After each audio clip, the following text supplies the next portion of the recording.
Halo semuanya, perkenalkan nama saya Rifki Pramurita Mahendra, NIM 23223311, mahasiswa S2 Program Studi Teknik Elektro Institut Teknologi Bandung. Video ini merupakan tugas besar dari mata kuliah EL5067, Teknologi Peralatan Tinggi dengan dosen pengampu, Profesor Dr. Insinyur Suwarno MT. Video ini akan membahas teknologi isolator tegangan tinggi. Baik, video ini nanti akan membahas prinsip dasar isolator, dilanjutkan dengan jenis-jenis isolator, baik secara bentuk dan secara material. Lalu akan dibahas kegagalan-kegagalan yang umum pada isolator, serta video ini juga akan menyinggung teknologi coating pada isolator. Baik, kita mulai video ini dengan menjelaskan prinsip dasar dari isolator. Isolator tegangan tinggi adalah komponen listrik yang berfungsi untuk mengisolasi bagian-bagian penghantar listrik sehingga tidak terjadi short circuit untuk melindungi orang atau peralatan yang ada di sekitar dari arus listrik. Jadi isolator sendiri dibagi menjadi dua fungsi.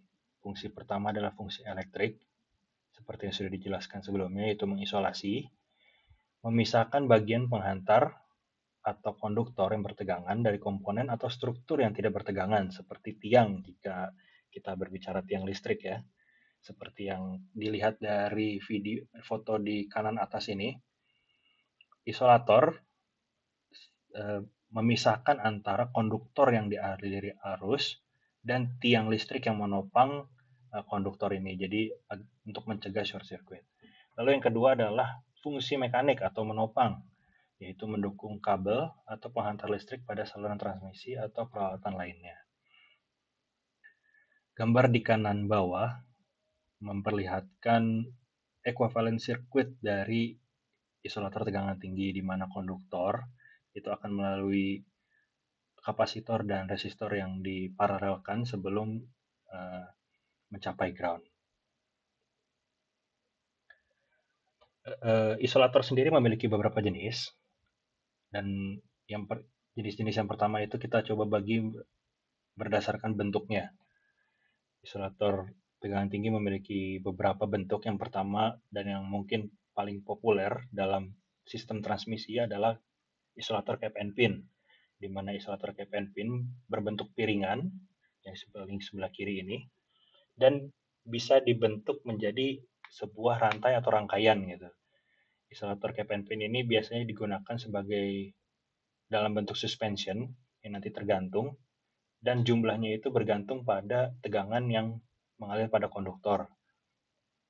Jadi mungkin bisa hanya beberapa atau mungkin bisa sampai belasan gitu, tergantung dari seberapa tinggi tegangan yang mengalir pada transmisi. Lalu ada line post. Line post ini isolator yang umum kita temukan pada sistem distribusi, karena tidak seperti cap and pin yang mungkin kalau sudah dirangkai itu akan menjadi sangat panjang gitu ya. Line post ini tidak terlalu panjang, jadi mudah diletakkan di atas tiang-tiang listrik. Lalu ada long rod.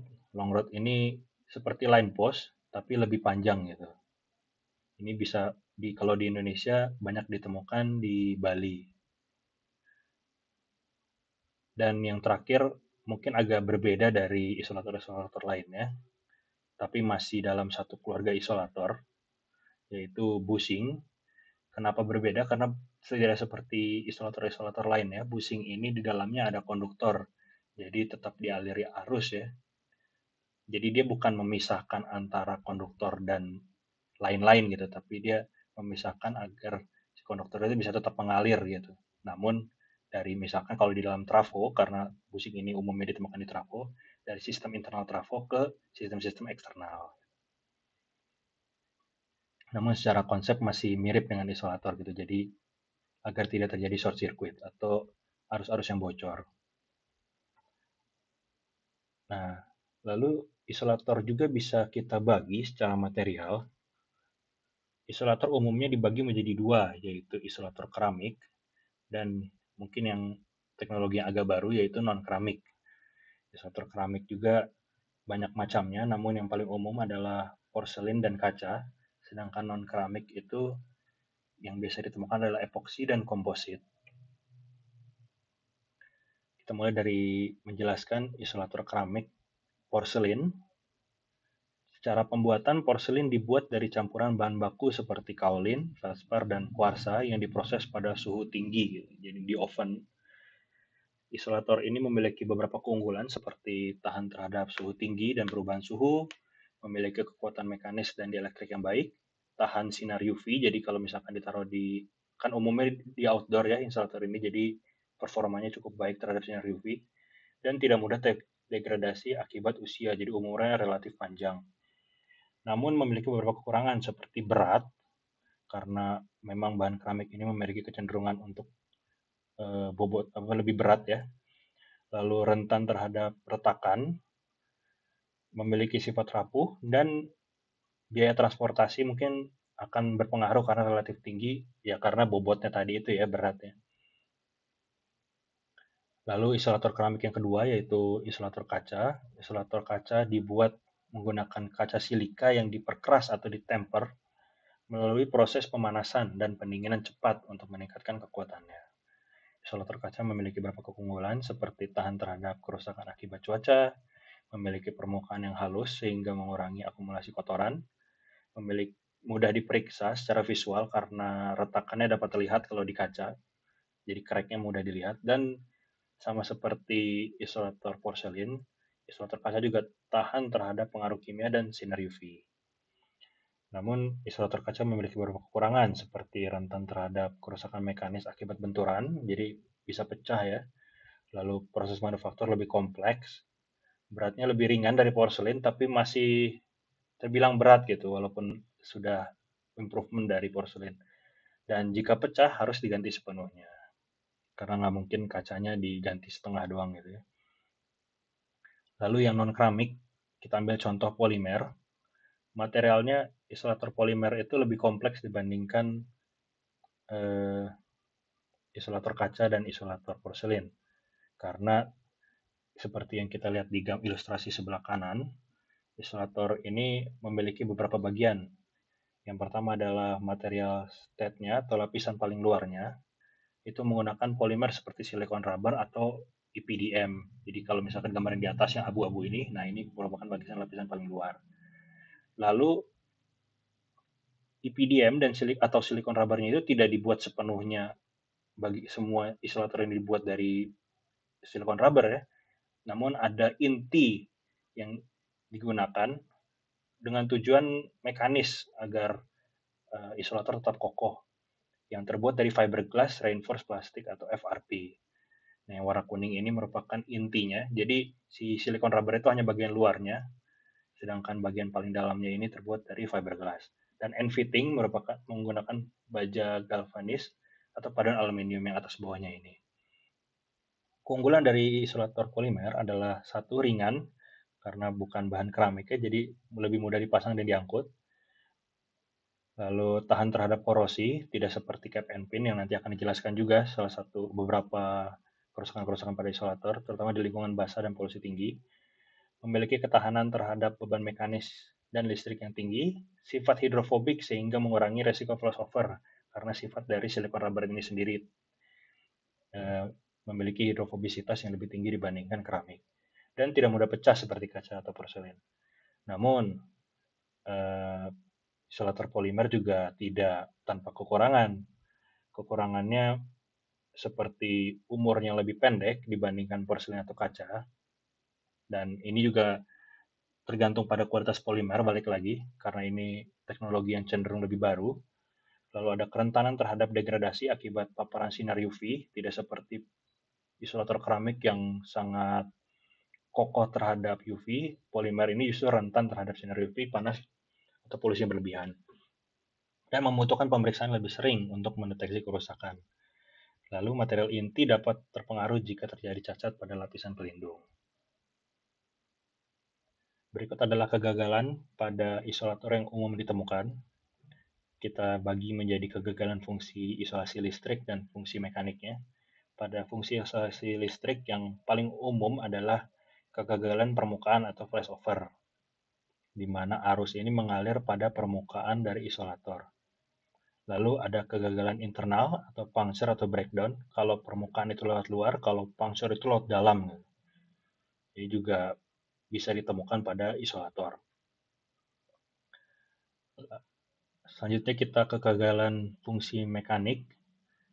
Yang pertama yang sering ditemukan adalah korosi pada pin, terutama pada isolator cap and pin yang keramik, baik porselen maupun kaca ya. Jadi mungkin secara bahan di elektriknya mah aman ya si keramiknya. Namun ternyata kerusakan yang sering ditemukan adalah di korosi pada pinnya. Lalu ada erosi pada permukaan yang biasanya ditemukan pada isolator polimer. Jadi ada erosi atau rusak-rusak gitu. Ini biasanya ditemukan atau dikarenakan sinar UV yang berlebihan dan polutan. Nah, berbicara tentang flashover, perlu dipahami bahwa sequence of flashover ini dibagi menjadi 9, di mana yang pertama adalah contamination deposition, di mana terkontaminasi secara berlebihan, lalu terbentuklah conductive water filming, dan terjadi leakage current atau arus bocor. Lalu dilanjutkan dengan local heating di isolator, lalu mulai terbentuk dry band formation, dilanjutkan dengan dry band arcing, lalu ke dry band extension, air ionization, baru ke flashover. Jadi untuk mencegah flashover, kita perlu memahami bagaimana flashover ini bisa terbentuk gitu. Dan berhubung ini merupakan sebuah urutan, cara untuk mencegah flashover adalah dengan mengeliminasi sedini mungkin sequence of flashover. Contoh, di bagian pertama contamination of deposition. Kan kita tidak mungkin ya, misalkan isolator yang ditaruh di pantai, kita ingin kurangi polutannya gitu. Itu kan sudah alamiah gitu. Jadi mungkin kita ke yang kedua, water filming juga mungkin tidak mungkin, karena mungkin ada hujan segala macam. Nah, mungkin kita bisa eliminasi mulai dari yang ketiga, leakage current. Jadi kalau misalkan leakage current ini bisa kita kurangi, maka bisa kita simpulkan bahwa sequence of flashover atau kemungkinan dari flashover akan mengecil. Nah, bagaimana cara kita mengulangi leakage current? Salah satu teknologi yang bisa digunakan pada isolator untuk mengurangi leakage current adalah teknologi coating atau pelapisan.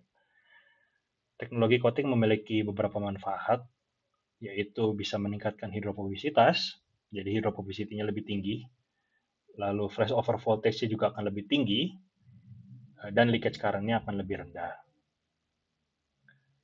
Nah, aplikasi teknologi coating ini bisa atau sering jumpai terutama pada isolator-isolator yang ditempatkan pada contoh area industri seperti kalau misalkan di daerah tambang atau industri area nikel, lalu pada daerah pesisir yang dikarenakan kabut garamnya itu kadar kabut garamnya tinggi dan daerah dengan cuaca ekstrim seperti daerah-daerah dengan kadar hujan yang sangat tinggi dan daerah-daerah ekstrim lainnya. Jadi teknologi coating ini merupakan salah satu teknologi yang sudah mulai diteliti lebih lanjut karena terbukti bisa meminimalisir kemungkinan terjadinya flashover. Sekian video dari saya, terima kasih.